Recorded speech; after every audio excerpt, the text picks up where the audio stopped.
and good evening, and welcome to the amazing 30th episode of Endless Banter. Can you imagine, Paul? We've done 30 episodes already. We've managed to chat shit for 60 hours, mate. 60 hours worth of chatting fart. I'm sorry to everybody. Oh, I haven't muted my chat. Better open mute it before it starts playing. I'm sorry to everybody in chat that we're late, but we're late. You should know that by now that we are late every week, so there should be no fucking difference whatsoever there. So whether we're on your phones, whether we're on your big TVs, I'm sorry we're late, but we're late. Deal with it. We love you, really. So I hope everybody's well. Paul, how's your week been so far? What have you had for tea? You seem quite mellow tonight, a bit chilled, back, laid back. It sounds quiet. I can't see you anymore. You've left me. Don't know if it's me, but Paul's gone. He's left me. So Paul's had some issues tonight. I don't know whether he's gone and left me, but Paul's had some issues on the Mac tonight. So it may be me for a little bit. Paul's crashed out, so hopefully he'll be back in a minute. There he is. Mate, I don't even know what the fuck's going on. I should have seen the fright on my face then when you went. I was like, oh, I'm talking to myself. I'm going to be talking to myself 2 hours. It can't be done. It cannot be done. Yeah, but I'm showing up. I guess I'm showing up on that screen as Natasha and all. You was. Now you're showing up as yourself. But I've still got Natasha here. Does that mean Natasha's black screened on mine. you sure? Yeah. Let me just try doing a cheeky. Paul's gone again.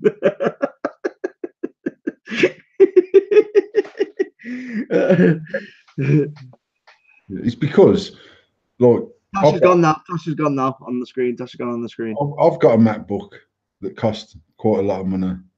Natasha's got 6 or 7 MacBooks that cost 6 or 7 times more than mine.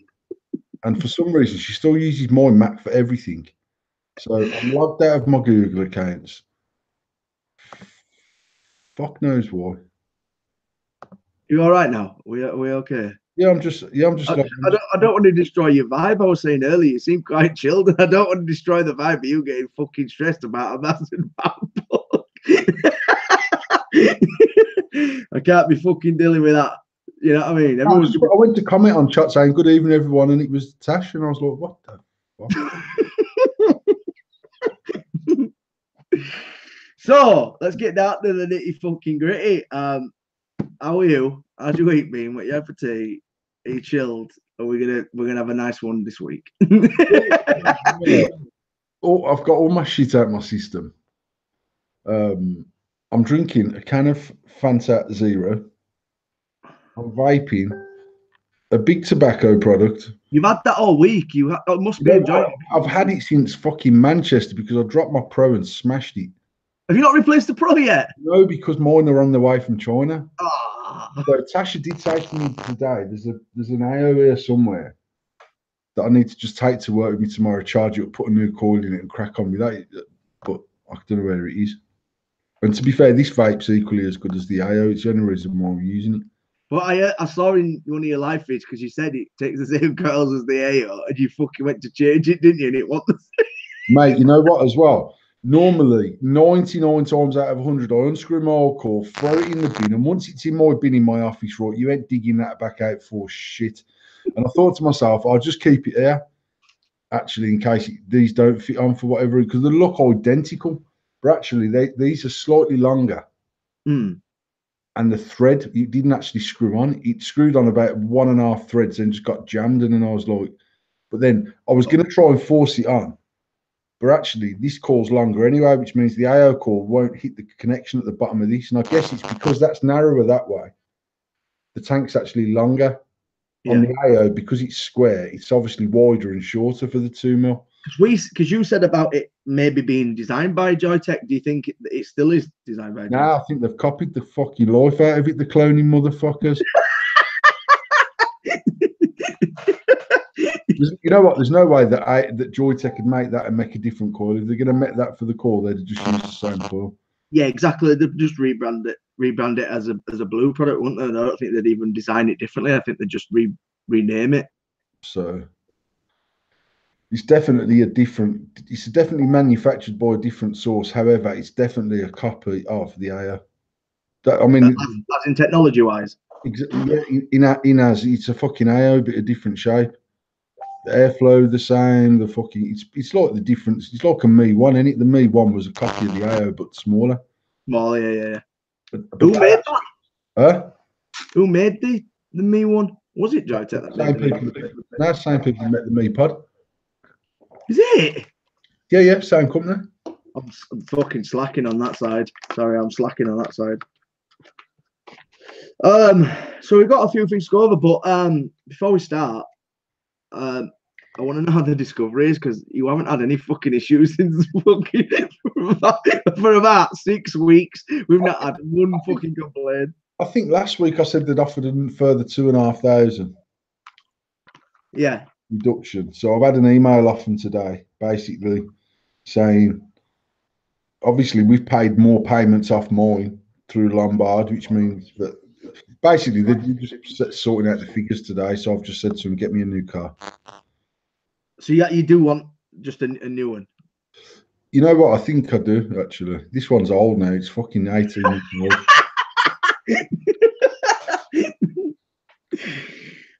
Fucking hell. They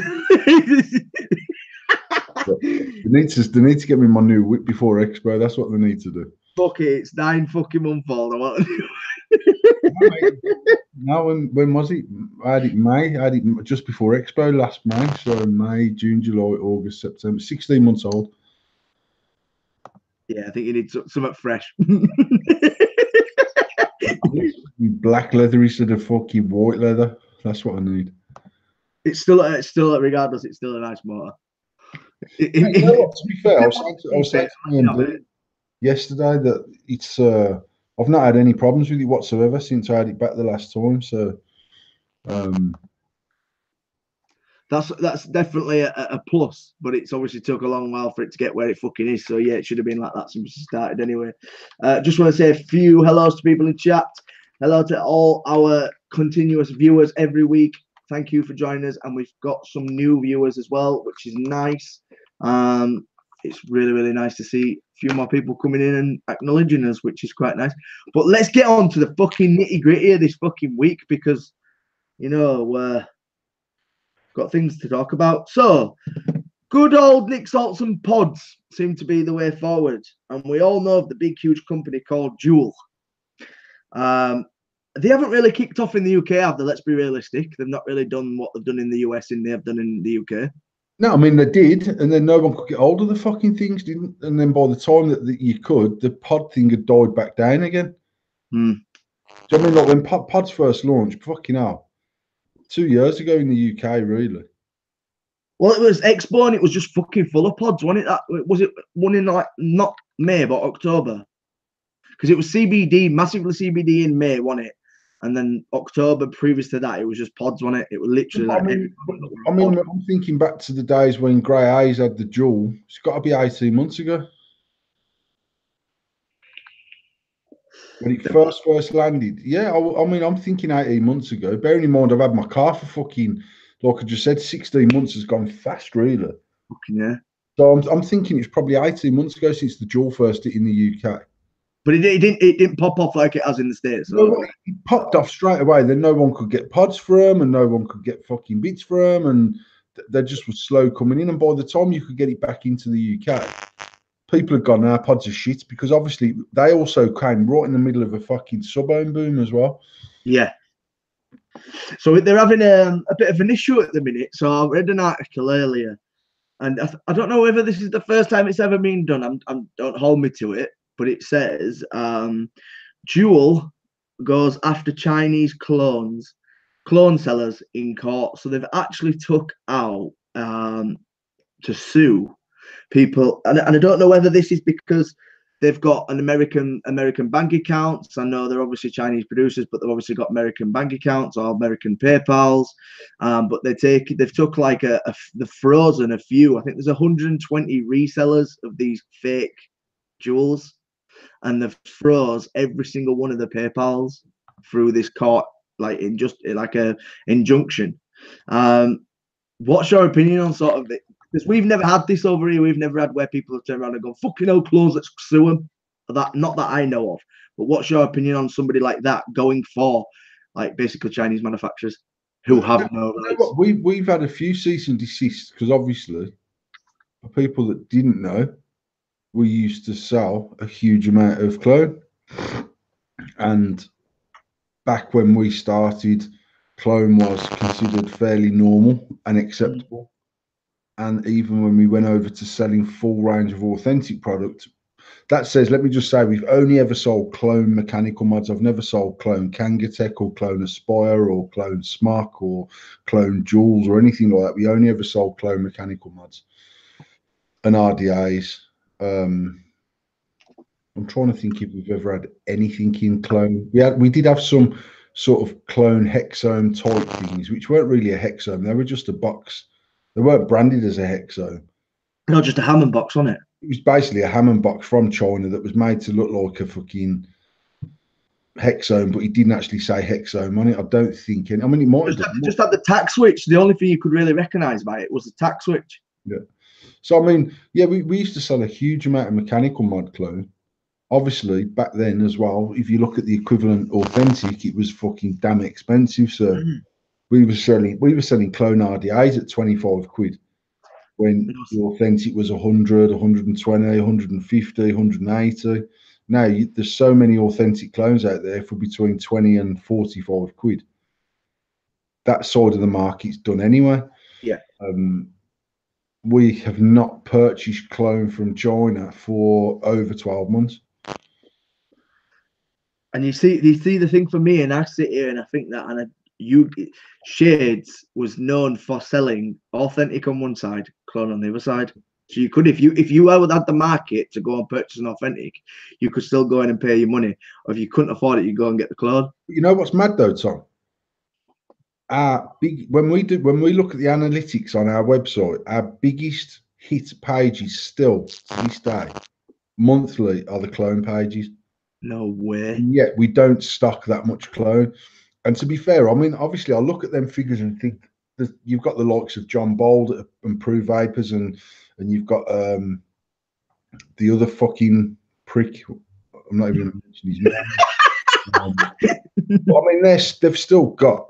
I mean, I look at the other person's site, mate, and I see the money he's charging for clone setups, and it is fucking ridiculous. And I mean, we weren't even selling it for that money 2 years ago. But we could have sold it for that much money. And to be fair, I'm looking now at whether we should just up our clone availability a little bit. For two reasons. One, if people are still looking for it, they want to buy it, which means that we're servicing our customers. And two, you don't make fucking business sense not to stock it. Yeah, I think that's the point. If people are still searching it, especially where, you know, number one, where you would predominantly go for clone devices, mech mods and RDAs and stuff, would be Shades. Yeah, I mean, that's what we done, mate. And we sold. Oh, I don't even know how many we sold. It certainly made us a lot of money. You see, what I liked is, and you know me, you know my whole. I used to buy clone for fun. And obviously, then when it started getting affordable, I turned around. You would say you weren't fucking elitist. Yeah, when you went elitist, it's because you were hanging out of Damien's arsehole. When you switched over to authentic and became one of them people, and you was. I mean, at the end of the day, you've had this conversation many times. You went from, oh, look at this clone I've got, lads, it's only £30, and reviewing them, to you touch that and it'll turn your hand screen and it'll vent and it'll blow your teeth out and it's dangerous and it's fucking damn right horrible, and some poor kid in China's had to make that for one volt of voice, and you're robbing money out of people's pockets and all the other bullshit that goes along with clone. We've never stocked things like, we've never stocked any Chinese manufactured clone. Apart from, we actually bought a tiny amount, and if I'm being completely honest, I bought it by accident, but I had some coil art clone drippers in, and actually when I bought them, I genuinely thought they were authentic, because you buy them. To be fair, when you start, like Watofo was the first big Chinese company to say let's make authentic product. They dropped the troll and whatever else they dropped around that time. And then people like H Cigar, is that what they were called? H Cigar? H Yeah, that's right. Cigar, which were actually H Cigar probably produced some of the best Met clone stuff in the world when their clone stuff was fire. And the other people that we used to stock clones of, Tobacco used to make fire clone as well, and they obviously went on to produce authentic product. But I've never stocked anything like that that's been cloned. I never understood it. I never understood why. If I could buy an authentic RDA for argument's sake $15 and the clone one was $12, it just weren't worth me stocking that clone RDA, because clone, when you look at clone mech devices, at the time when we were selling a clone mech for 30 quid or 35 quid and the authentic was 250, 300, 350, 400 pound in some cases, obviously the price advantage of that was fine. If an RDA is 180 quid and we stock it, and the thing with the clone for me was, not only was he, I mean, when we started sourcing clones, we were sourcing one of one clones, and the people out there that don't agree with it will always say, "I don't give a fuck. They're not one of one." I've had clones. I've had clone RDAs. The rig. Can you remember the rig you had? The rig which matched the button and matched the top cap and everything. Everything was one of one. Everything was the same. It was like the mod had been sent there. Well, I know for a fact that that company had been and purchased a rig mod from Shenzhen when they had the vape show in Shenzhen. I know that they did because they messaged me straight away and said, "We've just got this on the 3D laser. We're just measuring it up. We'll be producing one of one." I mean, they were one of one. The screws were identical in the RDAs. The fucking thread was identical. You could literally swap that over. But as a business, we genuinely sourced the best clone product we could find for the money. And at the time when people like then the thing was because mech mod previous to that was like clone bought mechanical vaping to the masses, because prior to that it was quite an elitist thing anyway. It was people who vaping for a long time. It weren't out there as a big thing. So then when we were selling, for argument's sake, a limitless clone, we sold the limitless clone. We were the only people in the UK for a long time to even stock the limitless clone, and we sold thousands of limitless clones and thousands of clone sleeves and all the rest of it. And they took an authentic switch, they took an authentic tube. You could take the spring out of the clone and put it in the authentic switch. You could use the authentic magnets in the clone switch. The only difference was the top cap screwed off the body. Apart from that, it was one of one in every visual aspect, and the top cap come off, and that really was our inspiration for the endless to make it stackable and everything else. Because originally we tried to make a stacked extension for my own limitless collection that went in through the switch. Yeah. And then I was going to get China to manufacture me some long sleeve just for my own mod collection. That's really what started the whole endless journey of we ended up stacking a cloned limitless because we could. You couldn't do it. I mean, I had the stacked extension made. You couldn't just do it with parts that we sold in our shop because the stack's shorter than the actual original piece that the mod's in. So I got them to manufacture me the stacked extension for the clone limitless. Then I had my own sleeves made. Then I had my own top cap made. And then I was a bit like, you know what? And I was just going to launch this thing as accessories for. And then I was like, hang on, we could actually do something different. We'll change the switch, because I'd used a huge amount of limitless product, and I ended up changing the switch so it worked properly for me. And yeah, you definitely had a big collection at its time, but without blowing up your ass as well. Endless affordability.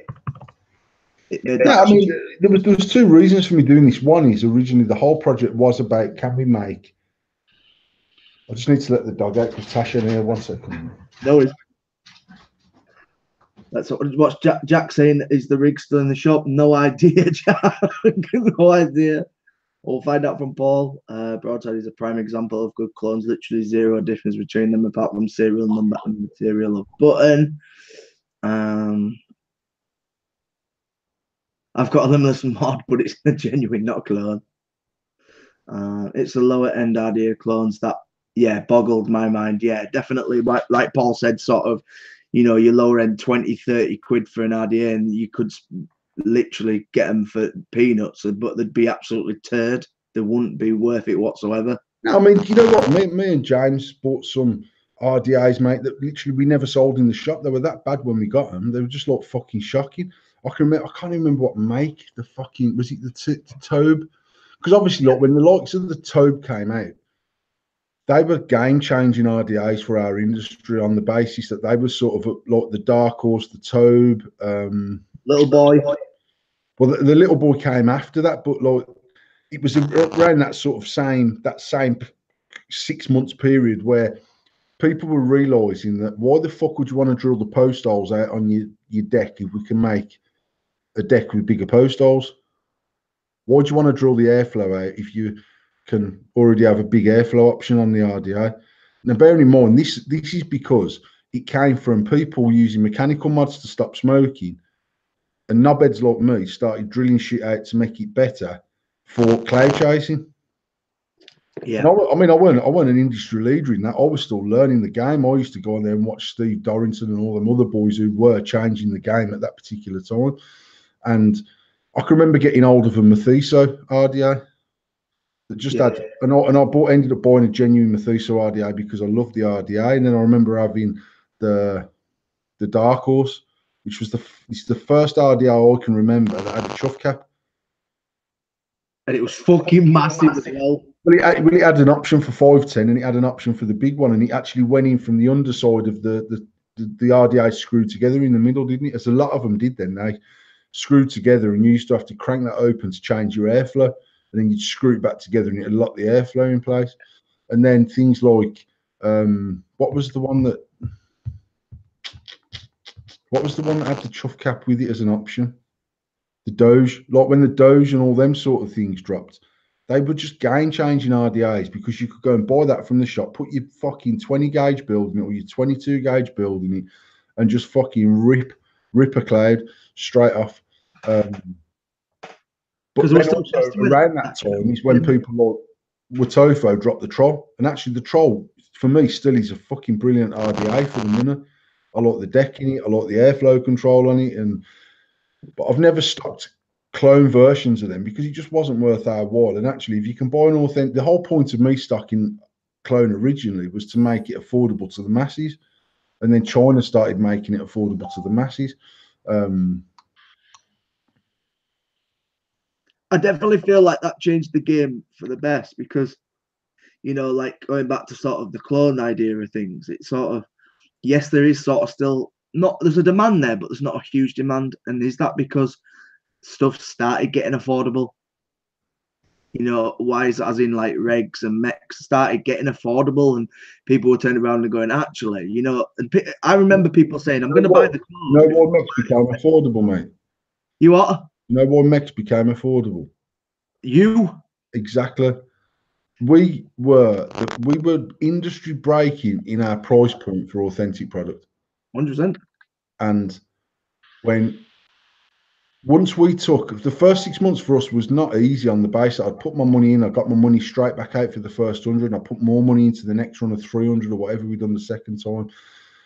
And then straight away I was like, right, I need to do just a standard mod, no sleeve, no nothing. Let's get the I mean, when we first launched the thing, it was $59.99 or $64.99 for a plated one. It was ridiculous money. There was nothing on that market anywhere comparable, apart from, it's certainly not in 24 mil. I mean, there was 22 mil stuff out there that like China dropped some authentic stuff, and the Phantom, I think. Only like this. Was it the Simple? Yeah, but even the Simple was a clone, mate. Like the original Simple was 140 quid. And then even when Watofo were making authentic product, Watofo also cloned the Simple and put it out there because you used to be able to buy matching Simples for I mean, I can genuinely remember going to James's shop to buy a clone Simple and Troll in baby blue because that's what Tasha wanted, and I didn't have the colours. But the RDA was an authentic Watofo, but actually it was a Watofo Simple mod. But that was a clone mod. That weren't an authentic mod. I didn't know that. Like the Simple was an authentic mod, but Watofo's version of it fucking wasn't. I didn't So know they that. went through a period. They went through a period of mixing and matching anyway. No, because I bought an authentic simple because actually I really liked how small it was. I liked the 22 mil. I can't even remember what RDA I had. I might have even had a 22 mil Doge on it or something like that. I can't remember.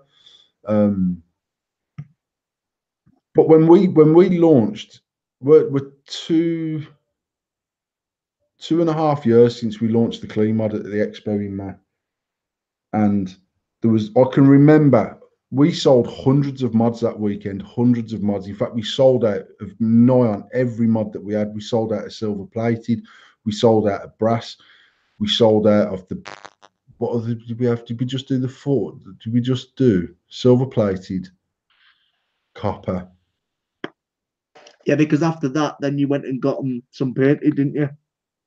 Yeah, but that was even might not have even been the maybe I don't know. I don't know whether that was the next Expo or the Expo after that, because at the next we launched the clean in the May.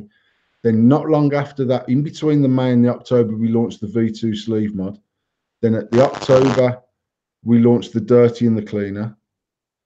So that was all like within 12 months. We'd done the first sleeve mod, the cleaner that was stackable. Then we'd done the dirty, and then in the following May we launched the Empress. In October last year was the first time I don't think we launched anything. We launched. We had the 2B2 deck as a new product, and then obviously May this year we had the Emmy launch in February, and we actually launched the Emperor at the show in May again. So, but there was just nothing out there for that money at all, nothing whatsoever. And then obviously Vapors Cloud were somewhere between us and AV style authentic price wise. And Vapors Cloud's come down in price, but I do believe that we forced them companies to say, fucking hell. Because I can remember so many people picking up the clean mod at Expo that year and coming over with the conception that, oh my God, Paul's got another Chinese mod, and actually getting it in the hand and going, fucking hell, man, it feels like a fucking tool. Yeah. It feels like some weight. And actually, them mods hit hard. I don't care what any cunt says, them mods hit well, hit as well as anything in its day, and anything apart from the shorter. Or the broadside, and that's only because broadside have blatantly copied Shorty switch design. But I mean that switch design's clever. It works well. It conducts well. And then for us, we just snowballed over that next 18 months. Ridiculous sales. I mean, thousands and thousands of mods sold. But it forced everyone to look at their price points. It forced everyone to look at the colours options. I mean, we were the fucking only company at that time. We were the only company in the world that launched a 25mm mod with a 25mm RDA option. There was no one else at that time. You could buy a 25mm Rogue. They didn't launch the Air Force straight away. Yeah, exactly. Yeah, there was I can't even remember what. I mean, we sold thousands of 25mm RDAs because no other cunts had them, and those that did have them, they were 150 quid. I think it definitely branched over to sort of the reg side as well, because obviously reg was quite expensive as well. Like, look at the fucking. I remember you saying about getting the 30-watt Hannah, and you're looking at that and going, fucking, it does 30 watts. It was about fucking 200 quid or something, wasn't it? 220 quid or something. Like the reg price. Tasha bought me that from Grace for Father's Day. And mate, I was selling clone. I didn't actually have the Hannah. I had the little DNA, the Vapor Shark. The Shark, yeah. I had the Shark DNA 30-watt with the built. That was still like fucking 170 quid. £180 or something like that. And then I remember the Hannahs coming out. And me and James Burr were the first people in the UK to have Hannah clone. And we were selling the Hannah clones for a wanna, mate. A wanna for a fucking clone mod. And that was just because you had this whole comparable thing to what the authentic product was. Exactly. You basically play like half the price, wouldn't you? At the end of the day, you won't get anything different, though. That's the point. Even in the clone, Hannah, you had the authentic chip. You still had the evolved chip in there. It was still all. And I still remember releasing a statement saying, I don't think I'm ever going to need more than 30 fucking watts. How fucking daft were I? I swear to God, I remember getting the Hannah clones in the shop, 30 watt.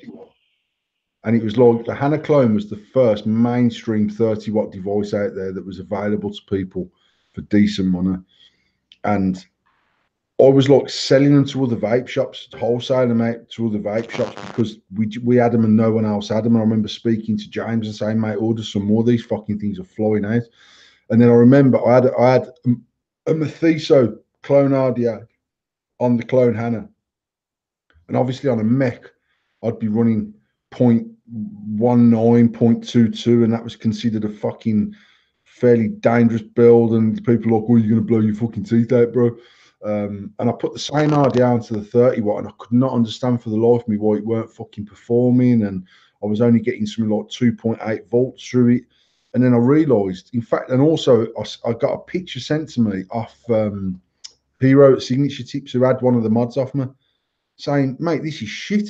And I was like, mate, I've just cracked it, man. Use some 26 gauge, 28 gauge, go up to about fucking 3, 4 ohm. I mean, 0.3, 0.4, 0.5. And obviously then you'll get full fucking, you get 5.5 volts out the cunt. Mate, I can remember chucking fucking 12 and 14 foot clouds with 30 watts with a Mathiso running some mad fucking quad build in there, but with 28 gauge Canthal. So it was fucking, I don't know, coming in at 0.45 or something like that. 5.5 volts through it. Fucking chucking, and I mean chucking. And then everyone that bought one from me, because obviously then people are coming, I'm on this Hannah box with this Mathiso dripping. And people are coming and go, what the fuck's that, mate? And I go, oh, it's one of them boxes, one of them RDA. How much is that? The RDA clone was like 25 quid. The box is 100 quid, 2 batteries, fucking at the time, a tenner each for a battery. Yeah. So it'd be like 150, 160, and they'd be like, I'll buy it, but only if you build it for me. And I'd be like, yes, sweet man, get the fucking coiling kit out, knock everyone up 2.5 mil fucking center coils, because that's no one had gone 3 and 4 mil then, no one. And that was because actually wire weren't a thing then. No, it won't. No. You know what I mean? So actually, to go 3 or 4 I mil, was fucking cotton. Exactly. I can remember having shake and bake. I remember selling. I used to buy cellulose in a box, and I used to pull it out of the box and sell it by the yard, and then just put it into a clear bag and shot off the cellulose.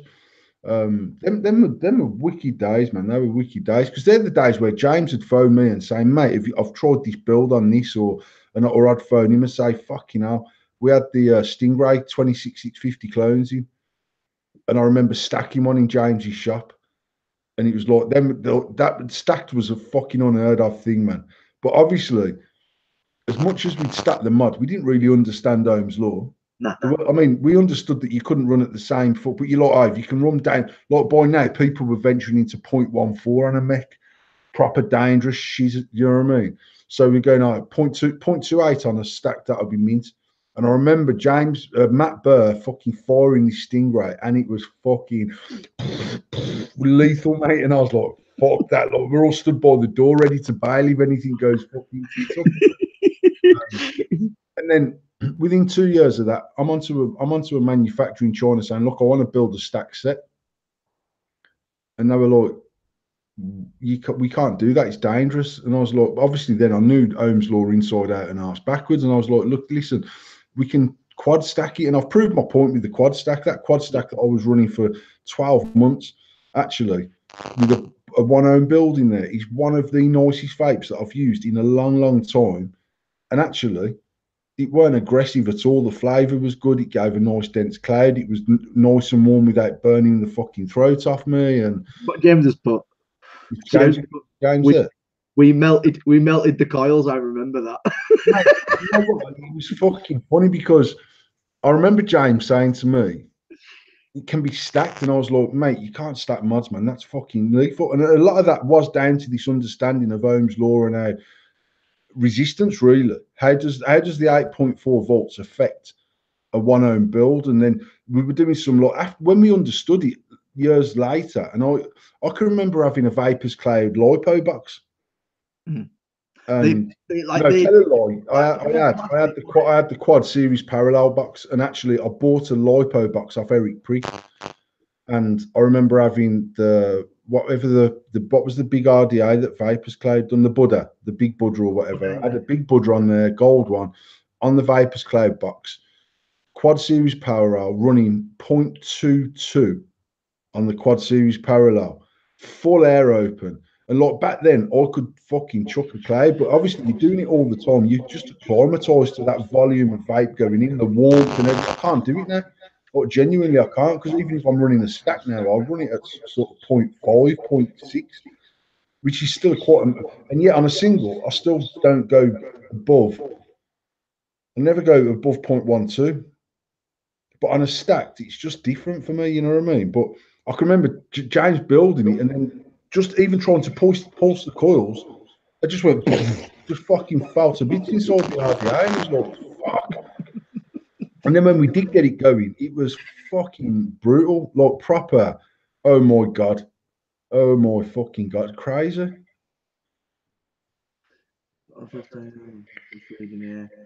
But you know what? Them days, them were the days literally where James would phone me up and go, mate, I've got this RDA. Look at the size of the post holes in that. You can get 22 gauge in there without drilling it.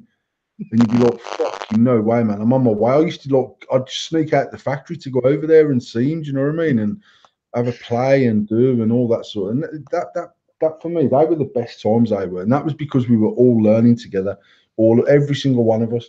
And then even I might message him and go, mate, look what my Adam's just put a parallel build in it. Look, it's fucking coming in at 0.1.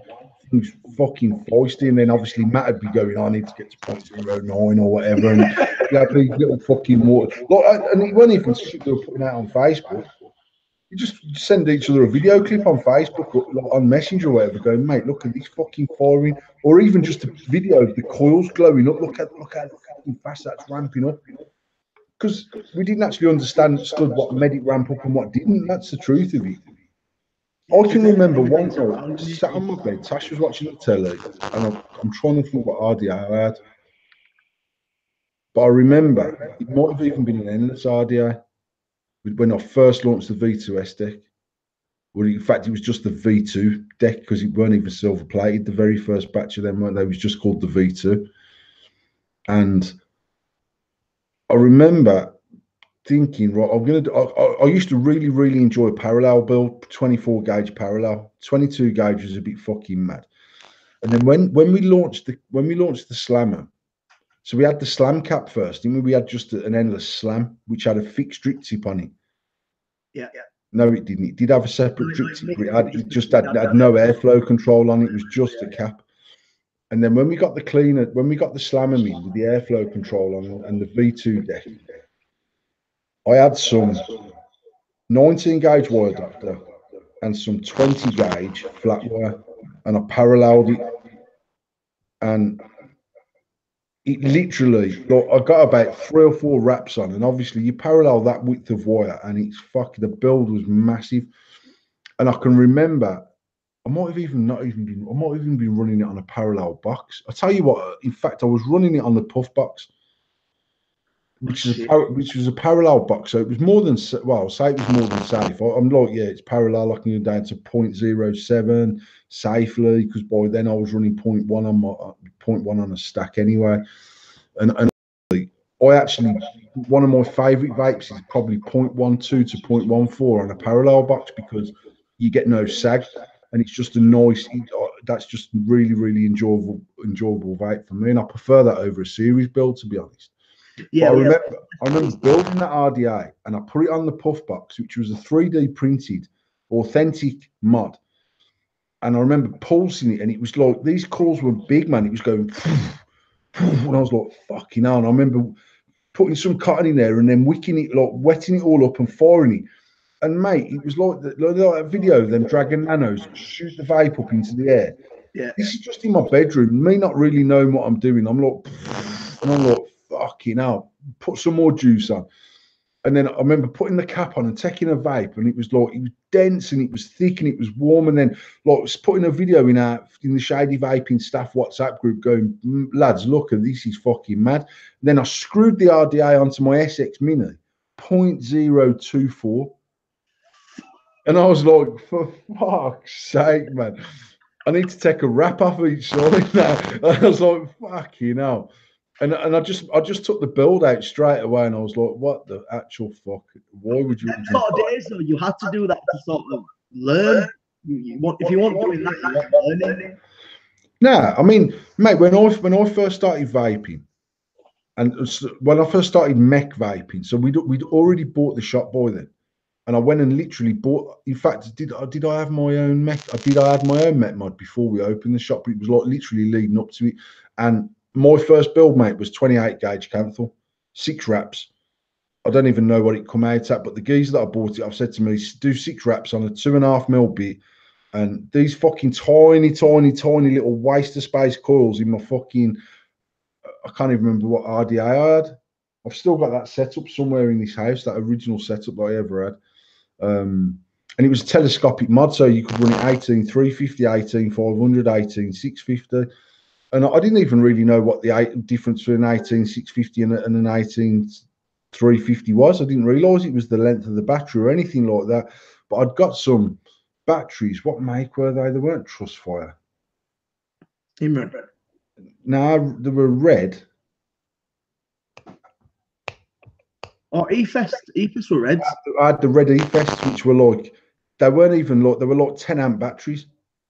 I'm sure I've still got some of them in the box upstairs. And I remember that I used to pay £6.25 for them wholesale. And we used to sell them at fucking 12 quid for a battery. And then I remember him saying, I've got some VCT4s. They're made by Sony, man. He said, look, they're really good. 8 quid, mate, wholesale. And I was like, fuck that. I ain't wasting my money on them. And then fucking 3s and that, you get, if you can get authentic 3s and 4s, you can still pay like 12 quid a bat because they don't manufacture them anymore, do they? So the 4s were fire. And it was only really then when I started to understand Ohm's law and what the output of the battery was and what the amperage limits of the battery was, when I started to sort of play with my builds and stuff like that.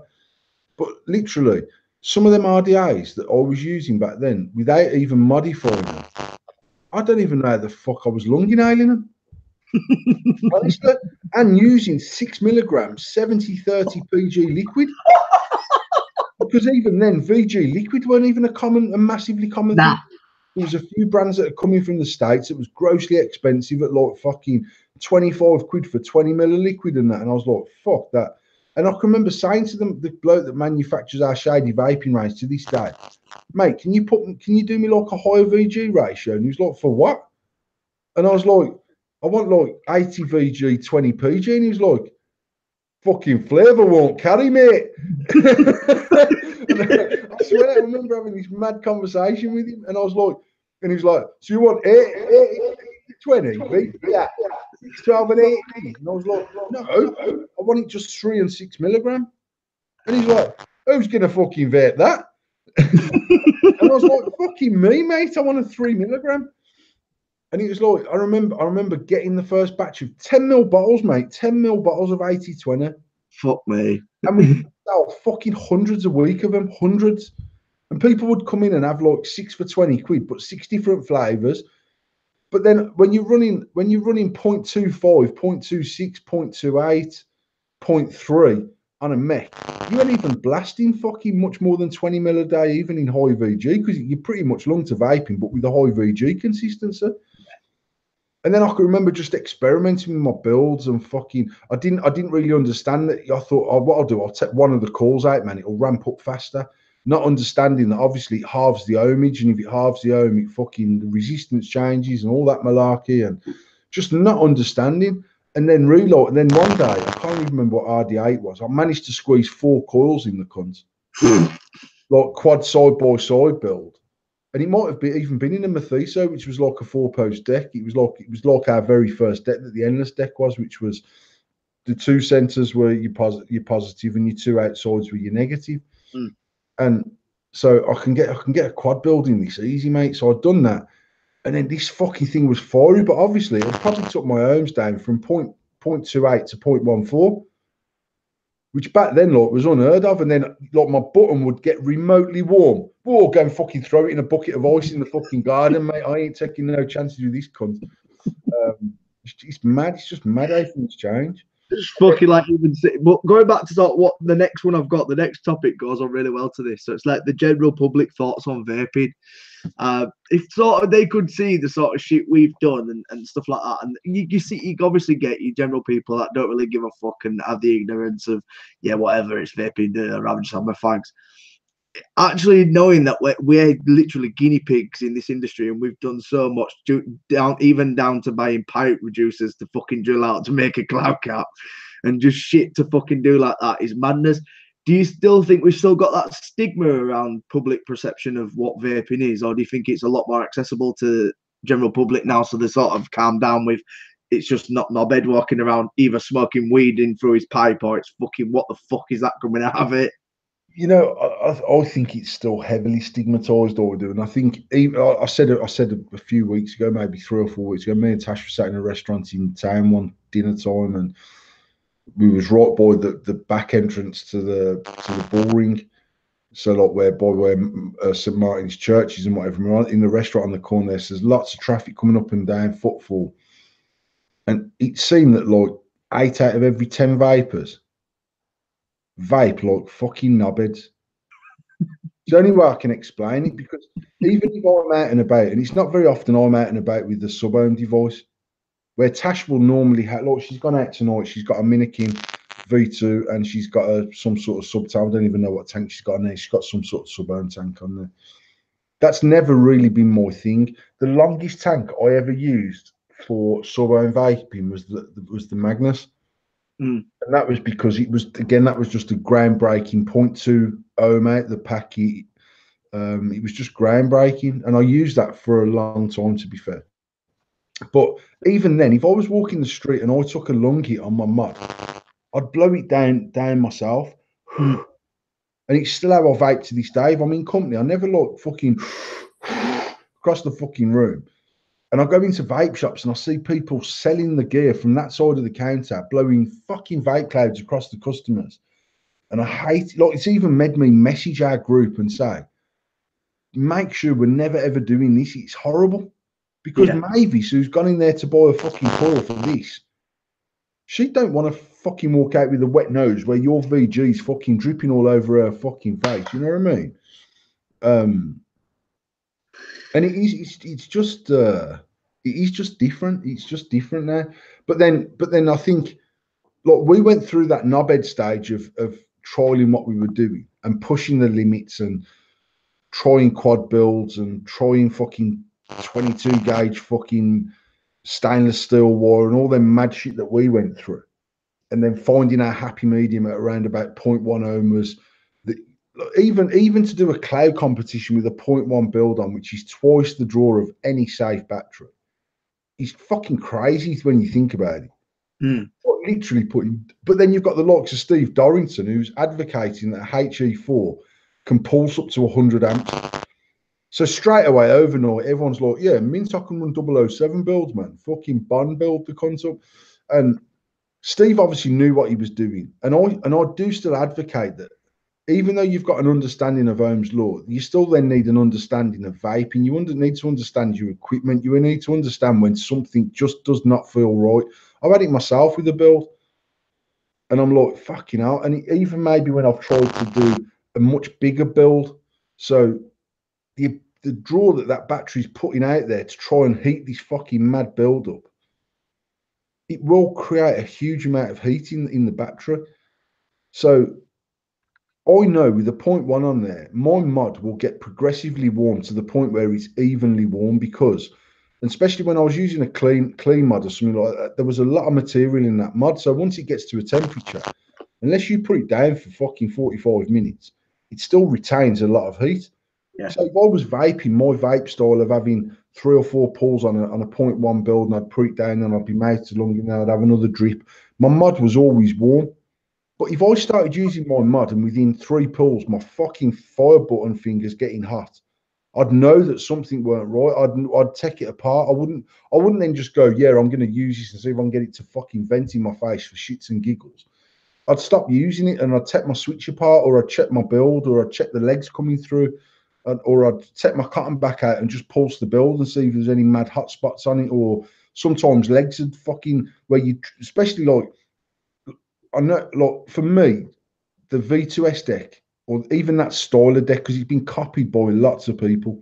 And I know people always said I copied Twisted Message, but genuinely, I'd never seen a Twisted Message RDA, the new one, when I done that, when I first launched that V2S.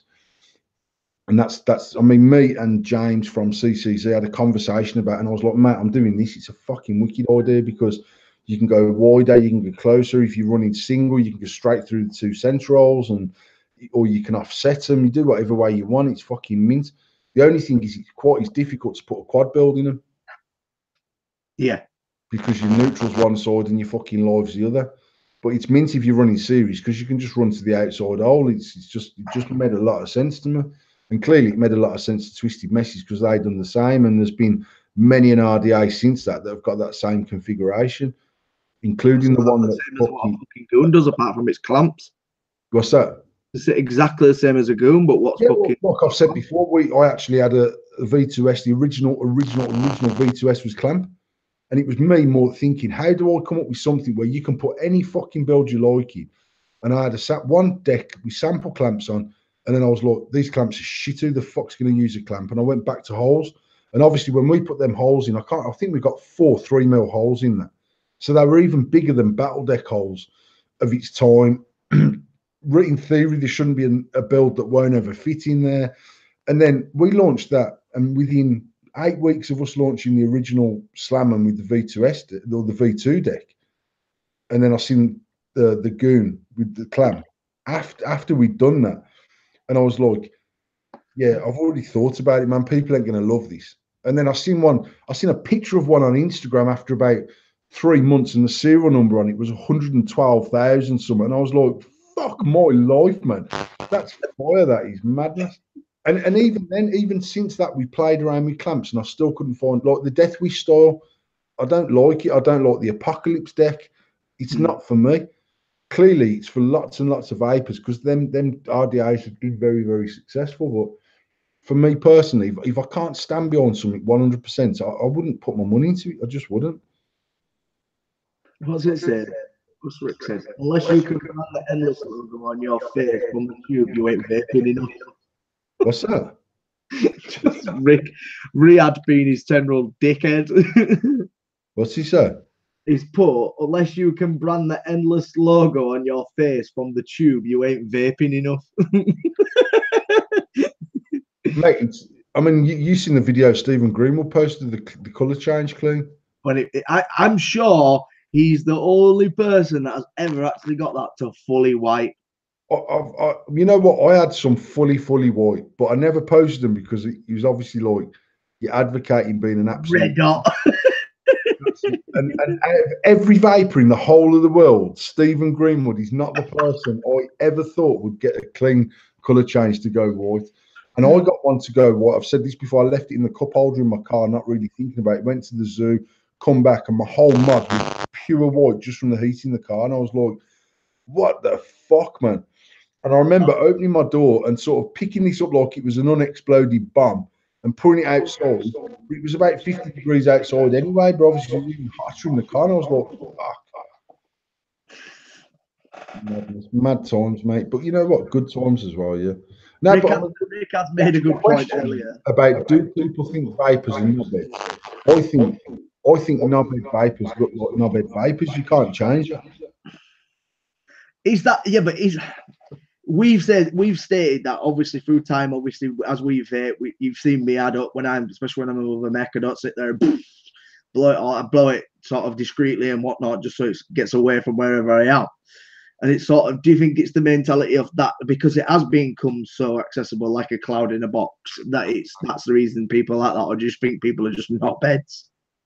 No, I'm saying that if you're a knobhead with a vape pen, you look like a knobhead vaping, and if you're not, you're not. And the only way I can explain that is I've got people that come in my shop that have been vaping for 5 years on something like that, who still say, Jesus Christ, what the bloody hell's that when someone shots a fucking mech cloud across their face? Because they're stopping smoking and they're blowing clouds, for me, it's always been two different things. I think even if you're using a 007 mech mod and you inhale it and sort of blow it down, people respect the fact that you're not being a prick. And I think if you're walking through town, even to lift your head up and blow it so the cloud's going behind you and the bloke behind you is choking on your fucking been cream with a dab of fucking orange on the XL liquid. Even now I'm a bit like, mate, why the fuck would you even do that? I don't get it. So I just think it's obviously more accepted now, mate. You know yourself, when we started vaping, to see another vapor, you used to give them the nod, like if you're It was riding like bikers do when you see another biker. Like, yeah, you see someone with the bike and you give your fucking helmet a little cheeky nod. When I used to have my Range Rover back in the day, I never ever drove past another Land Rover car and they didn't give you a little cheeky flash, and it was obviously the code of them. Now, there's that many wankers who drive Range Rovers because they've been shotting drugs out for the last 15 years. They've stopped doing it, but back in the day, when I had my fucking first Range, whatever it was, 16, 18 years ago or something like that, genuinely, you'd approach any other Land Rover, Discovery, Range Rover, little flash and a little, hey, best 4x4x4. Now everyone's like, look at that fucking jumped up drug dealer in that Range Rover Sport with his 29-inch wheels on it, the prick. So like, it's got a different thing. But when I first started vaping, I remember saying, Sash, oh, that geezer over there, he's got one of them electronic cigarettes.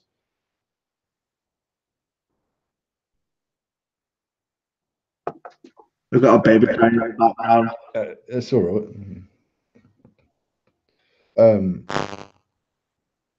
Yeah, I can remember saying to Tash, that geezer in that car over there's got an electronic cigarette. And it being a bit like, no way. Oh, fucking hell, he has. And now it's mad that I see more people. I tend to see more people. I don't know if it's because of the law of smoking in a car or whatever. I see way more people vaping in cars now than what I ever see smoking in the car.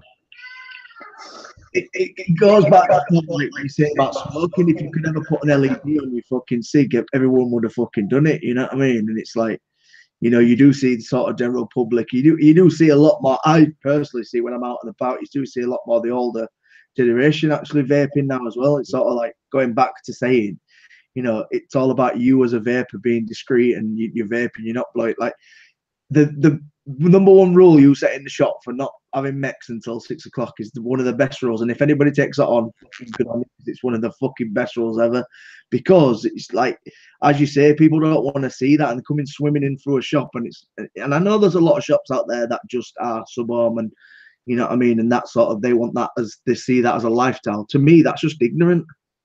You know what I mean? I think it's mad. And I say, for me to walk into a vape shop now, after being involved in the industry or vaping for 6 years, being heavily involved in the industry for 5 years, I still can't believe that people. Like, I can remember, mate, right back then, I can remember 4 years ago saying, when the sub-home thing became an issue, and it became an issue for me when I can remember seeing people go into our shop and then duck it. And me going out to them and saying, is everything all right? And they're like, oh, yeah, bloody, it's a bit foggy in there. And I'd wedge the door open. I can see fucking vape rolling out the bastard door. Is when I said, enough's enough, man. We can't have the shop looking like this. It's fucking ridiculous. And I can remember saying in like UK vape trades and big groups of its time, actually, we've banned mech vaping. And people going, fucking seriously, what sort of fucking shit vape shop's that? And I'm like, one that cares about its customers, actually. Exactly. And to me personally, it does not make any sense for a shop that is at that particular time. We were probably shotting out 95% mouth to lung kit and 5% sub-home.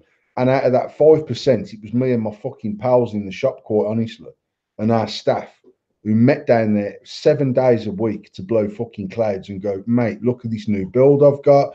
I've put my coils up a bit and I'm getting a better airflow, or I'm putting my coils down and I'm getting more cloud, and whatever it was. The people coming out my shop every day were coming in for 3 bottles of liquid and a packet of coils. 3 bottles of liquid and a packet of coils. 3 bottles, that's what we sold. So, and actually, when I go in vape shops now and I see people put their devices down to serve, it's like a breath of fresh air. Yeah. And I stood there chonging away, but it's also like aspect. I still see, it still comes through across to me personally. They're trying to impress the person that can blow this cloud. It looks really crass, and I'm no snob, mate. I'm fucking me. I'm as common as muck, and that's just what I am. But actually, it just comes across as dead crass, and. But it's also what feels like it's not even from like a consumer aspect. The people that are walking past the shop, you know what I mean? Yes, it's a vape shop, but the vape shop I've seen have fucking had vape bellowing out of them. You know, your general public turn around and go, fucking hell, it's a shop that I haven't walked past and it don't look like a fucking opium den, what they all fucking say, you know what I mean? It's more inviting, isn't it, as anything else? So you are getting that perception from the general public who do walk past. They're like, all right, it's a vape shop, you know, rather than going, fucking hell, look at that. Because people would do that, you know what I mean? You'd open your doors, you see clouds rolling out the fucking door. Even if somebody who's walking past who's not even thought about vaping is going to have that stigma and going to go, fucking hell, I'm not going in there. Look at the state of that. You know what I mean? So it just sort of, I think it may have relaxed a bit in other shops and whatnot, but I think that's a great rule because it's not just the fact is that it's to your consumer who walks through the door, you're not obviously blowing vape in the face, but you also don't look like, you know what I mean? Like people assume a vape shop to look like. You know, it's more inviting. People want to come in. The general public use their mind to think, actually, you know what I mean? I'm more preferred to, if I want to stop smoking, to go in there because I know I ain't got to swim through fucking smoke. Then 100%. And I just don't get why they allow people to vape in that way in the shop. Well, since we're on this subject, vaping without nicotine. What's your opinion on vaping without nicotine? On a general course of that, the majority of people who vape to stop smoking. That's the whole reason we all started. Do you think there's a level where do you think it's pointless? Do you think people should carry on doing that?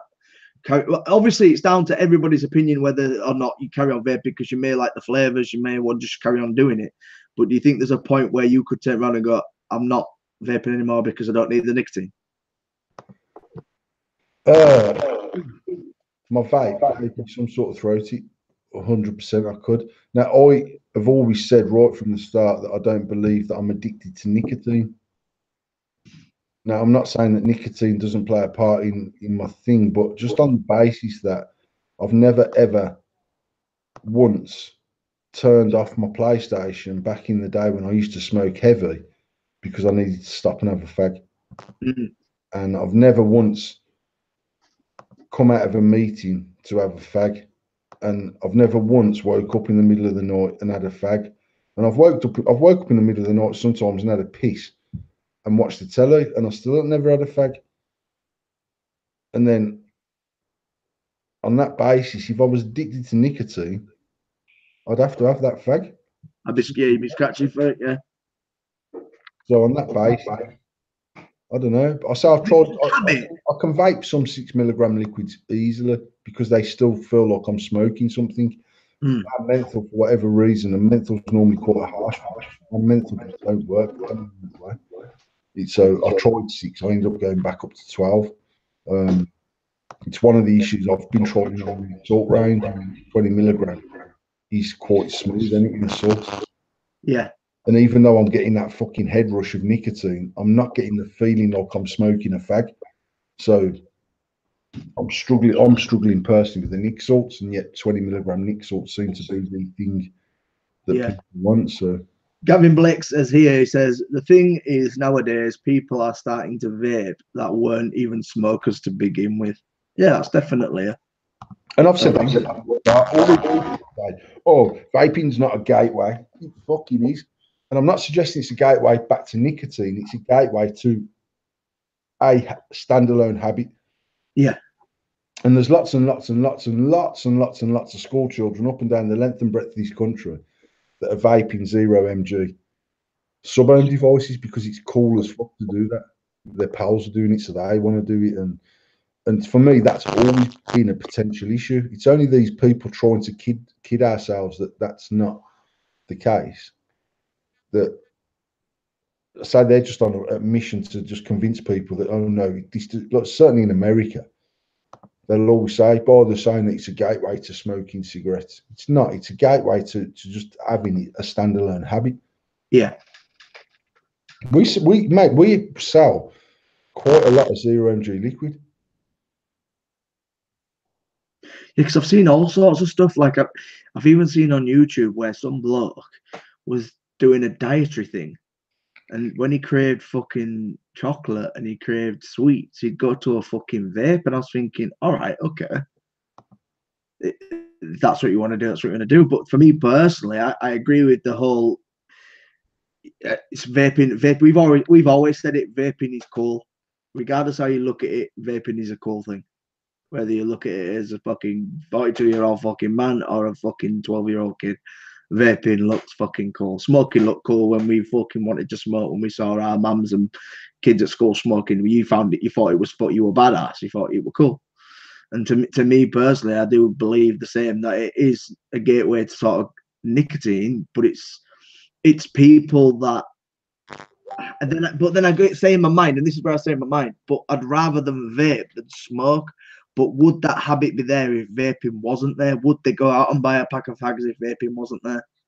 I would say probably 80. I mean, this is me fucking plucking figures out the sky. I would say 80% of kids who started vaping who didn't smoke would have started smoking if vaping weren't an option. The other 20% have started because vaping's cool, because their friends do it, because it's considered safer, because it's considered not dangerous. If you've got no nicotine in there, you've got really no nasties in there. And I think that will always be an issue. I don't see how you ever stop that at all. But like Jack's just said, maybe they just want to fit into a community, and the community has helped a lot of people. And I think that's true. And I think at the end of the day, I started smoking cigarettes because my pals were smoking. Yeah. I never started smoking cigarettes because one day I got up and I got really, really bad anxiety before school and I needed to smoke a fucking cigarette. My pals were smoking and they were like, "Do you smoke?" I was like, yeah, I smoke the occasional one. Yeah, I've never had a fag in my life, mate. And then I'm like, yeah, give us one of them then. Choking my fucking guts up. Took me 2.5, 3 weeks of practicing to be able to even get through a full fag without feeling sick. And to think that I persevered to crack that habit is fucking mental. Whereas the only thing you've got to learn how to do with a modern vape is to long inhale and not smoke it like a cigarette. Yeah. And the reality is, even if you're vaping a 3 milligram, if you long inhale it correctly, it's smooth as fuck and it's tasty as fuck. So on that basis, I don't understand why people think kids wouldn't enjoy doing that. Because in essence, they're doing all the things of a smoker, but it's safe and it tastes nice and it looks cool. And my mud's got a fucking laser pen on it, and it's got a fucking this on it and a that on it. And I don't see how people can try and advocate that it's not attractive to kids, because it is. That says, I still don't believe that this dodgy liquid branding is aimed at kids. I think it's aimed at Pratt. I started just, I'm going to allow it. I'm going to allow this comment. Look what fucking Rick just said. Yes, to suck a dick or vote. Experience. He's a fucking idiot, isn't he? He's a fucking idiot. Right, I'm going to start a subject that I think is going to rile a few people up, and I want some comments. I want some comments in the chat for this one, because I don't know if it'll rile you up, but I think it'll rile a few people up, and it is, should the vaping industry or vapors in total embrace heat, not smoke devices? So forget northern dickhead. No. Because we've had let me start. We've had this debate so many times, and we know our opinions on it and whatnot. But I do. The reason I'm asking this question is because last week's show, we obviously spoke to Twitch and Lee, and they obviously don't advocate for it, but they sell it in their store. And Twitch is, Twitch is, he's advocates fucking anything that lines his pockets. I'll say that because he's fucking said that to me personally. I don't give a shit. But yeah, are we at that point now where what is it been? Fucking a year since, what was it? ICOS they were there in May. They were there in October last year as well, weren't they? Yeah, ICOS I don't even know if ICOS were there last October, but I know at Tasha's birthday party, Ben Solana, his missus was using the ICOS last October. Yeah, I thought they may have been there. So this is going to be in the UK, maybe not in the UK alone, because we've had other shows as well, obviously in the UK. So you're looking at them being at what, 6 shows, 5, 6 shows. Are we going to? Have we got to the stage where we're like fuck it, we're not even going to say it anymore, we're just fucking leaving it? Or are people starting to embrace it? Is it where they're there, so you just fucking leave them to it? Or are we actually embracing it inside the vaping industry? What, and the vape, every vape, general day vapor, what are we actually doing about this? That's what I just want to know. So I want a few fucking comments. I want to rile a few people up, and I want your opinion. And don't bite my fucking head off. I think Paul's froze. So we'll go with the comments. Yeah, Paul's froze. Let's go with the comments first. Tom, you can stick IQOS where the sun don't shine. There's a market for it, not the vape market. Bang them out in old people's home to mask the smell of piss. How the fuck can you advocate for something, but how can you advocate? Sorry, how the fuck can you not advocate for something but sell it? That's Rick. Yeah, there is a place for them because some people can't vape, and if they do research properly and found it healthier for people's benefits. Okay. Rick, fuck them. They were there last October, then at Vape Jam, then Expo, and then in May the vlog Mike Vape done shows him saying he wanted. I was talking to him, I was like, is he even listening to me or is he paused? No, is he dropped dead 1 second. No worries. No cost tests in Italy showed heat tobacco release the same chemical as burning. That is disgusting, Mr. T Green. They have nothing to do with vaping, so shouldn't be anywhere near an expo or a vape show. So, before we hear Paul's opinion, I'm just going to go back to you guys in the chat and say, if we're not advocating for them, if we're not advocating for them to be in the vape industry, or we don't want them around and we don't want any part of them, when is the point we're going to turn around and say enough is enough? We don't want it. You know what I mean? I don't think there will ever be a point where vendors will turn around and go, I'm not going to an expo because IQOS are there, or consumers are going to say, I'm not going to a fucking expo because IQOS are there. There's never going to be that, because you are going to see whatever product you want to see. So are we actually just taking a back seat from it and allowing it, rather than standing up and saying fuck and we don't want them here? What is everybody else's opinion? That's my problem. My opinion is exactly what I said last week, which is I would rather. I can hear myself badly on your. You're echoing. Let me mute. I can. My opinion is that as a business, I would rather send someone to a shop that sells IQOS that isn't a vape shop, because this person has exhausted every avenue trying to stop smoking via the medium of vaping. So on that basis, have they got a place somewhere between smoking cigarettes and not smoking cigarettes? Absolutely, yes, they have. Have they got a place in a vape shop? In my opinion, no. In any vape shop, and any vape shop that's selling them. If you truly advocate that someone should not be smoking cigarettes because of the shit that you inhale when you smoke a fag, to have a product in your shop that has to go inside a tobacco cabinet is crazy, in my opinion. And any shop that sells it, in my opinion, does so purely for money. On that basis, like I said before, if I'm only going to stock the IQOS because I don't want to lose that sale regardless, then I might as well stock Sterling, Benson, Embassy number 1, and then also make sure I don't lose that sale if the IQOS is no good for them. And it comes back to the same discussion as we had last week about fucking CBD fucking flower. Yeah, and I said it to Lee, don't fit in a vape shop, in my opinion. At the end of the day, when your shop is called Vaping is Personal and you're shotting off bud that you're 99% sure people are going to smoke, the fact that you don't sell the Rizzlers or the fucking blunts for it to go into don't make an ounce of shit for me personally.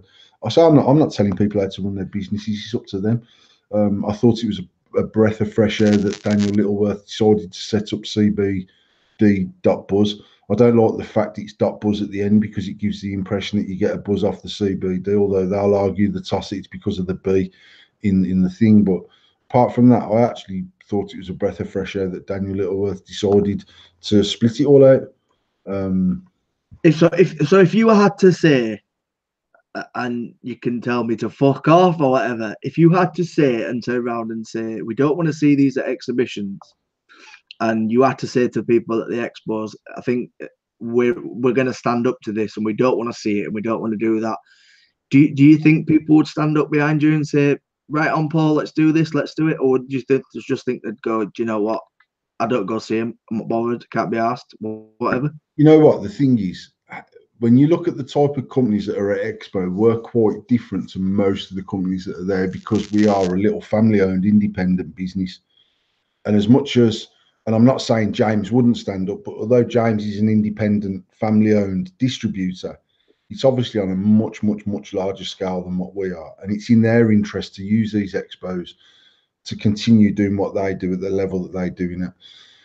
So I'm not saying James wouldn't stand up with us, but it's more in his interest to be at the expo than mine, maybe. I don't know. I might be talking complete bollocks. I'm not really sure. But I think when you've got them big multinationals that go there, and there's a lot of them, there's lots of them that are owned by fucking big tobacco, mate, and they're there fronting it out as a business, and that's nothing to do with tobacco-based product. And I think there's going to be some shocks in the next 12 months about who is owned by big tobacco and who isn't. That's my personal opinion. And I would imagine that big tobacco within 2 to 3 years will own 90% of this industry outright. So on that basis, there's lots of people that my opinion, and I went onto the ICOS stand in Manchester, and I was talking to the chap on there, and he was trying to tell me why I should stock it in my shop, and I'm not interested, mate. Stick your product right up your arse. Nah, but, and I said, look, but nothing. You don't have to sell it to me because I believe it's got a place. Yeah. As far as smoking cessation is concerned, it has not got a place in a vaping exhibition. It's not got a place in a vaping shop. It has got a place in a tobacco seller, a supermarket and stuff like that. It's possibly got a place in a pharmacy with nicotine patches. At the end of the day, I don't sell nicotine patches in my shop. Yeah, it's for me personally, it's sort of, we're very strongly about the fact is that, yeah, understand that it's going to be used because it has a place in the product it's, for what it is. It obviously works for people. It obviously does whatever it does. I've never tried one. I can't say I have. Yeah, I tried one. I tried one just out of curiosity, and actually, it's, I don't know. For me personally, it don't taste very nice, and it didn't fucking smoke because it feels like you're smoking. Definitely don't feel like you're vaping. Mm. But I know for a fact, in my opinion, for me, who is someone that still has an occasional cigarette once in a blue moon, I still enjoy that cigarette every time that I have it. And if I did not go out to work tomorrow morning with my vape pen, I would buy a packet of fags, even after all this time. That is me. That is how I am. It's how I was. I'm not one of these fortunate vapors that after 6 weeks go, I'd never put another fag in my mouth, because I have done, and I do, and I would. So I personally think, for me personally, an ICOS would put me back onto cigarettes. Yeah.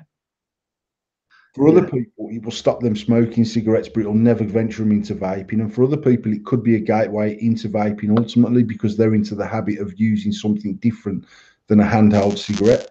So it's got a place in the not smoking cigarettes umbrella. I just don't see how you sell it in a vape shop and sell it with fucking dignity and passion, when ultimately it is just about making money. Simple as that. It's got to be just about making money. 100%. But going back to sort of, do you think it'll ever be pushed away from it, from sort of like the expos and stuff like that, or do you think it is necessarily just down to fucking money? I mean, I don't know what ICOS pay for their stand, right? But I'd imagine it's getting on for 50 bags worth of stand. You got to be pretty confident in what you're doing to say to that type of company, who potentially could own 50% of the fucking industry in the next 3 years, to say, mate, fuck you and your fucking ICOS. Because actually at Manchester, they launched the new mesh device. So it's using e-liquid in a mesh device. It's not heat, not burn product. It's a vaping device. So clearly, ICOS have understood that they would stand more chance of getting that type of product into a vape shop than they would heat not burn. Yeah. Do you think they would sort of phase the heat not No, burn element no, out of because no, because I do genuinely believe that within 10 years they'll phase vaping out and put everyone back onto cigarettes. And then there's the whole thing of cigarettes losing money due to this fucking You know industry. what? I mean, people are commenting in the comment everywhere saying big tobacco have been hit hard. They're losing money. Make no mistake, they're still making billions and billions of pounds, right? They're just not making as many billions, but they're making enough billions that they could set forward to money and keep half of the fucking world alive and still have more money left after they've finished burning it constantly. So yes, they've seen a downturn, but you need to understand their downturn is a sniff in the ocean Yeah. compared to the money, the multi-billions of pounds that they're turning over.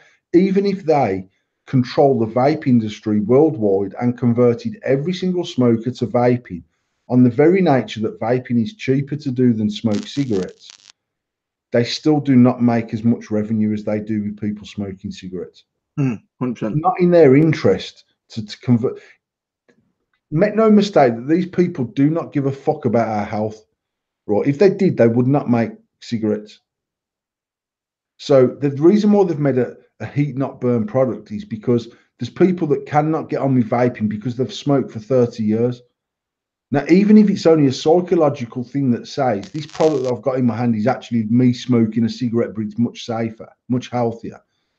In their head, they're still smoking a cigarette. Yeah. It's not in any tobacco company's interest to conquer vaping and grow it to levels that supersede smoking because the money is never, ever, ever, ever going to be the same. Ever. Unless 10 ml of e-liquid costs 15 quid.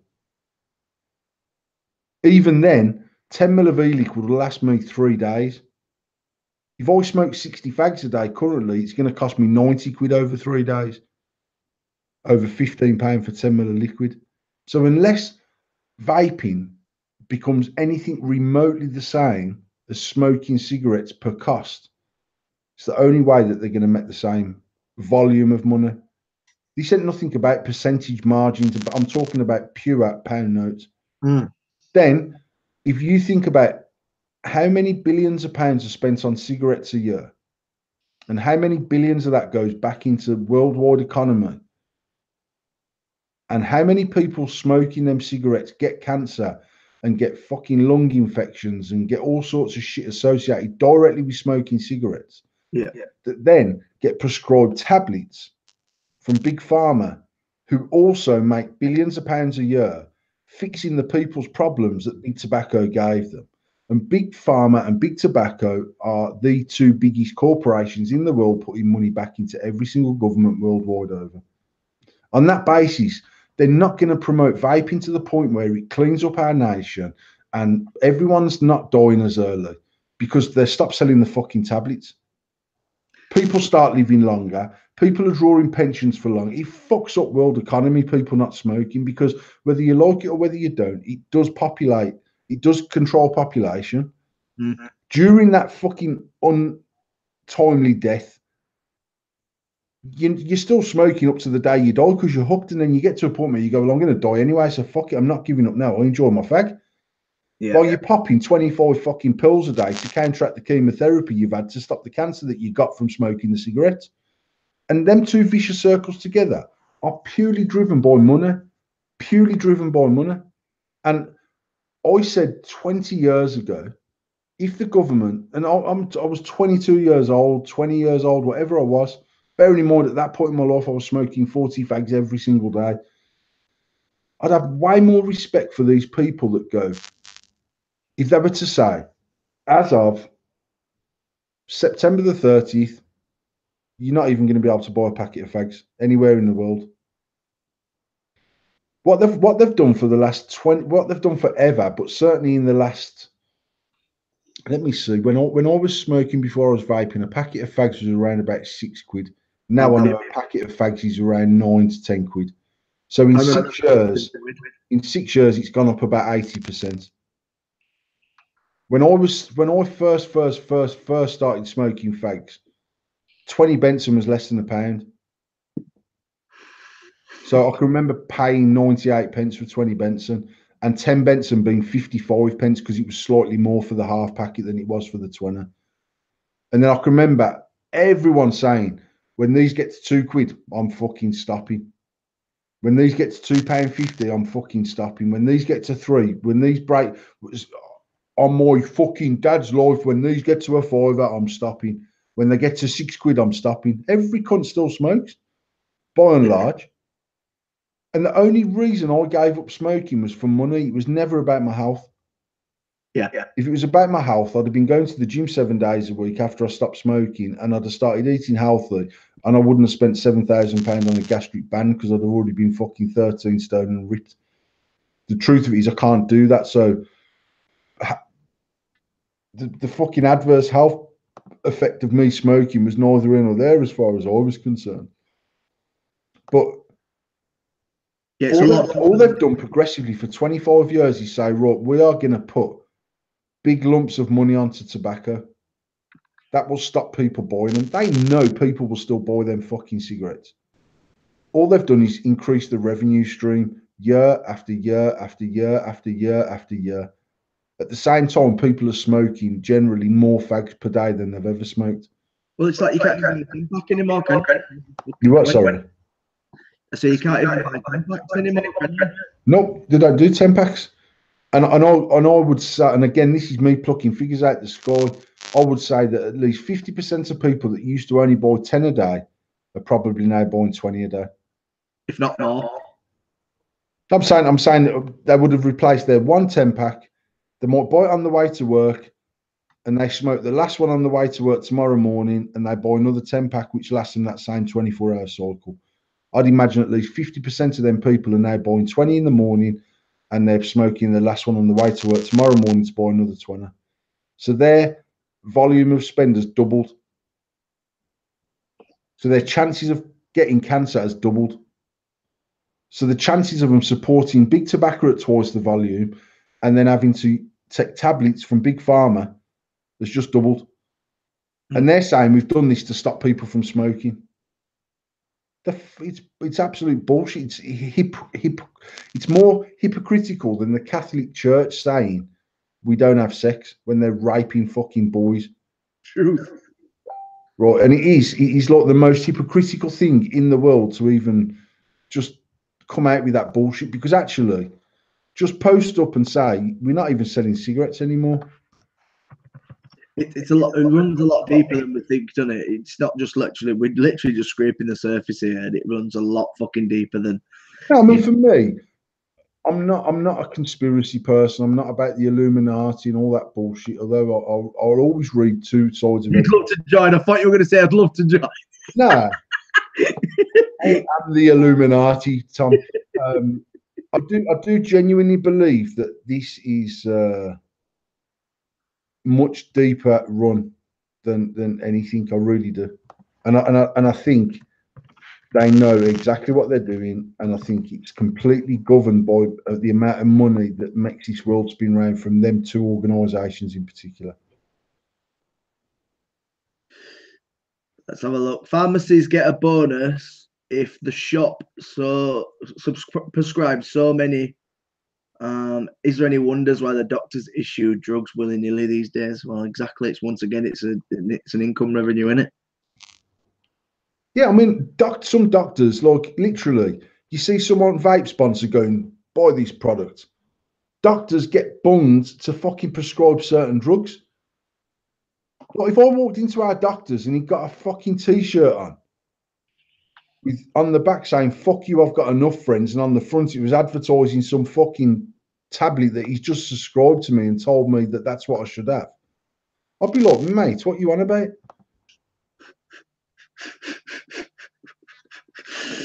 Big tobacco Illuminati confirmed. You know what, I do believe that this world is run by an elite amount of people. 100%. I do believe that the likes of George Bush and that other prick fucking what's his name, Donald fucking Duck or whatever his name is, and Theresa May and all them other idiots have not got any say in anything that happens in any of them. Fuck the puppets.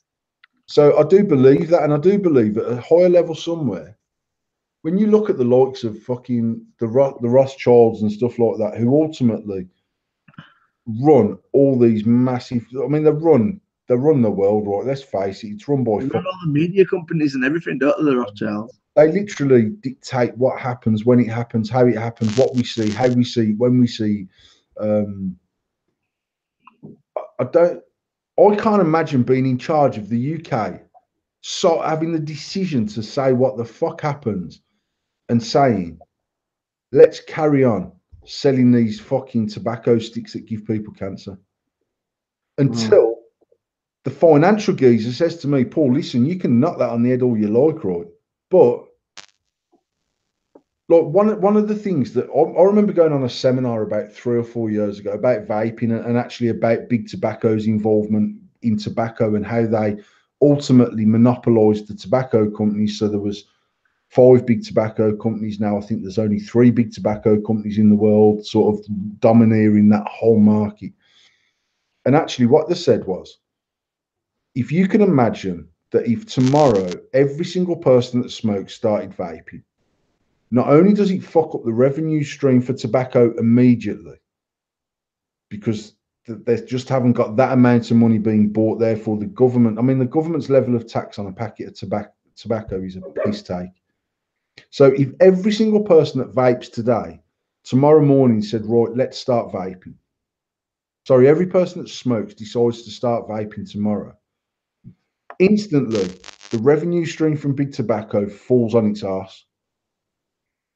Now, the revenue stream from big pharma doesn't, because they were saying that approximately it will take between 15 and 20 years of everyone in the world vaping to release the strain on NHS or privatized hospitals in America or any other countries where there's people that are my age now that, like, I mean, I've not smoked properly for 6 years.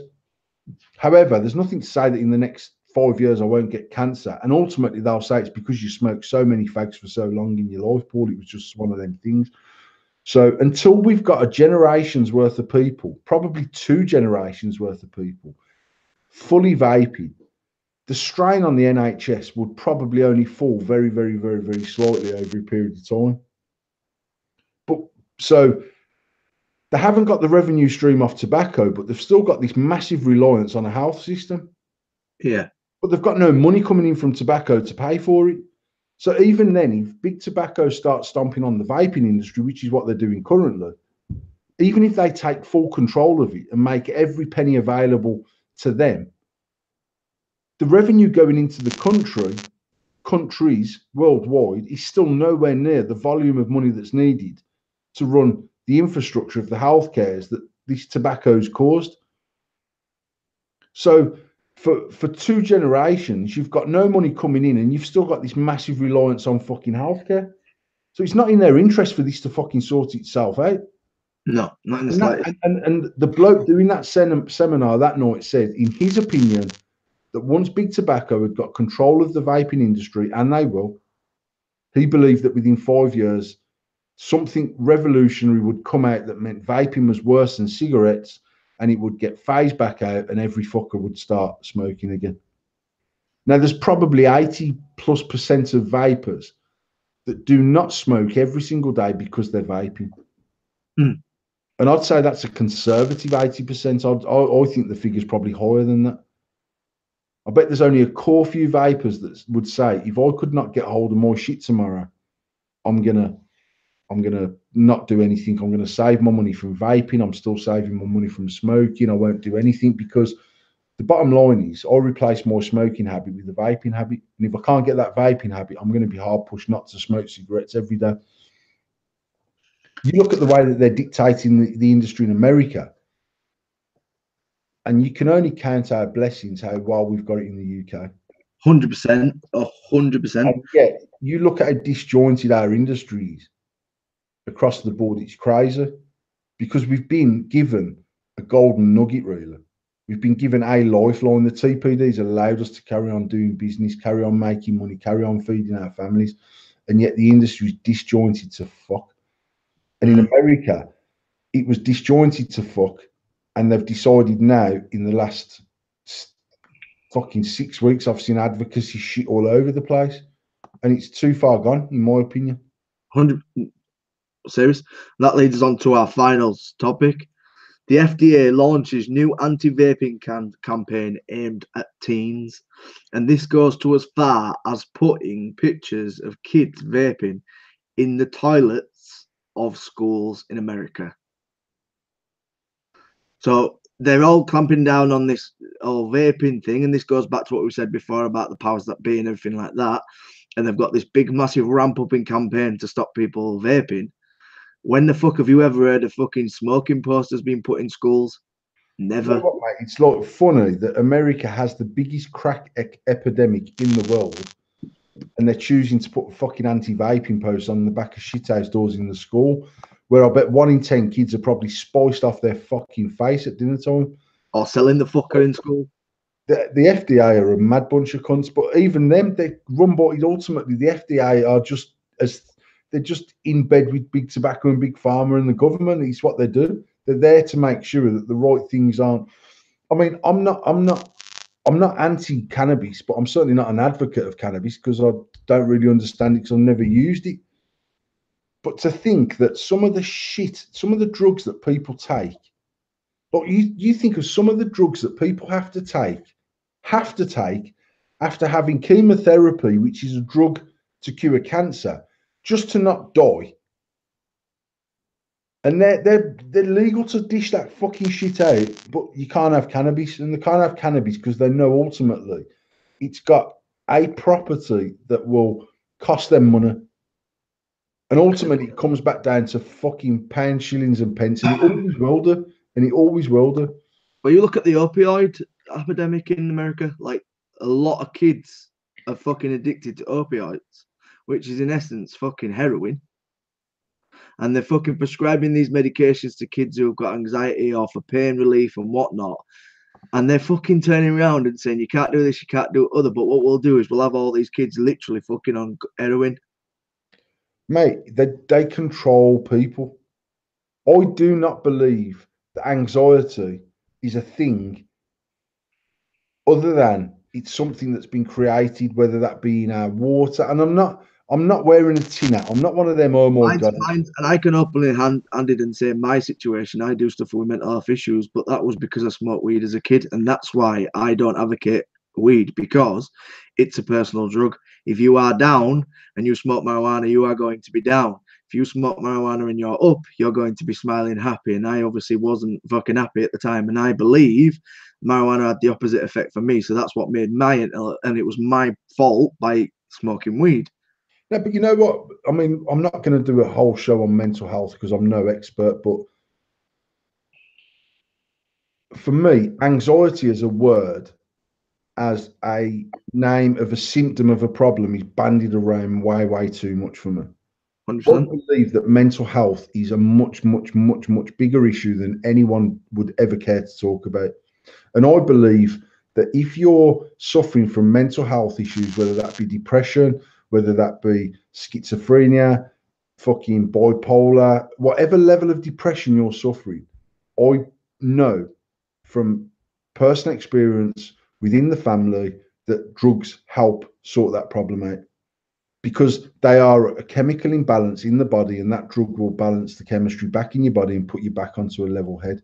Now, there's lots and lots of people that won't go to the doctors and say, first off, there's lots and lots of people that I believe would be clinically depressed if they went to the right people and spoke to the right people, who don't even realize that they've got any depression whatsoever. And then you've got the other side of the people that, because they woke up and stubbed their toe on the fucking door frame on the way out to work, their anxiety's at fucking level 56 out of 50. And it's all over Facebook. And it's just like, for me, anxiety, what the fuck is anxiety? To me, if you're anxious about something, I'm anxious before I go on a roller coaster. I'm anxious before I go for a shit. On a roller coaster because I'm thinking, What if some half-assed cunt is the bloke who does the maintenance on this and he hasn't quite fucking bolted the wheel on? Now, that's just how my mind thinks. Now, I never ever fucking post up on Facebook prior to going on that ride. Oh my God, my anxiety's all over the place. Because I don't believe, I just don't like the term anxiety. Mm. It's like bandied around as a common, as a new school fucking mental illness. Yeah. I just believe that person has a mental illness of some nature. And if it's medicated correctly, it would go away. But it's like you get to like I've seen fucking like even fucking CBD jelly babies for dogs, mate, because the dogs have got anxiety. Who knows this? To me, that's I'm being deadly serious. Like, I mean, I laughed about it last week with Lee on the show. But when people are prescribing CBD fucking pills to dogs, we're living in one fucked up world.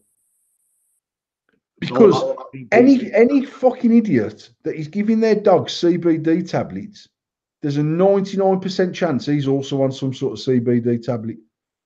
On the basis that because it's worked for him, it's got to work for the fucking dog. How the fuck do you know your dog's got depression? That's what I'm saying. That's what I said last week. Unless your dog has got a MacBook and it's got its own Facebook account and it can write on there saying my anxiety levels were all over the place.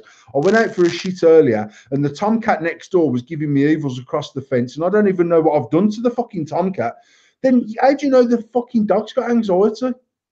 Like, I literally don't understand it. And it's not even me being like, oh, there's no such thing as mental illness. There's a massive percentage of my family on both sides suffer with mental illness. After my old man died, I went to the doctor and I got myself some happy pills. And whether that's the right terminology for them or what, I don't know. But that's exactly what I call it.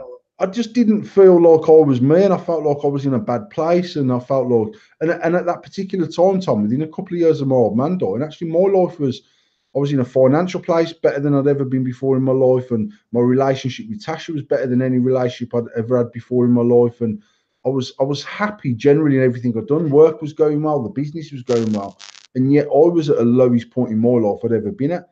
Now, for me personally, I've got no stigma whatsoever in saying to people, I went to the doctors and I got some happy pills. And what I can say is that the minute that I took them and I got to the point where I felt right, I didn't follow the right instructions coming off them. But I was very aware of where I was after I got to where I should have been. When I was down where I was, I didn't have a clue I was down there. So the one benefit it gave me personally was knowing that how I felt after I'd taken the tablets. And I did feel in a better place. And things that I used to have, I mean, I never once ever said to Tasha, oh God, I feel really anxious. My anxiety's bad. I just felt like I couldn't cope with everyday life. Now, if that's anxiety, that's anxiety. But to me, anxiety is the symptom. It's not the problem. You haven't got anxiety. You're suffering with anxiety. It's you know what I mean? So there was days where if my anxiety levels were all over the fucking place, but actually, I'd be like, am I stressed out at work? Am I stressed out with the business? Am I worried about it? I'd try and think about what was causing this problem. Now, the reality was, I just weren't in a good place personally. And when I took the tablets and I got to a point of being in a better place, very quickly realised where I had been. Now, what that's done for me since in the last fucking 8 years is made me understand when I'm not in the place I should be. Yeah.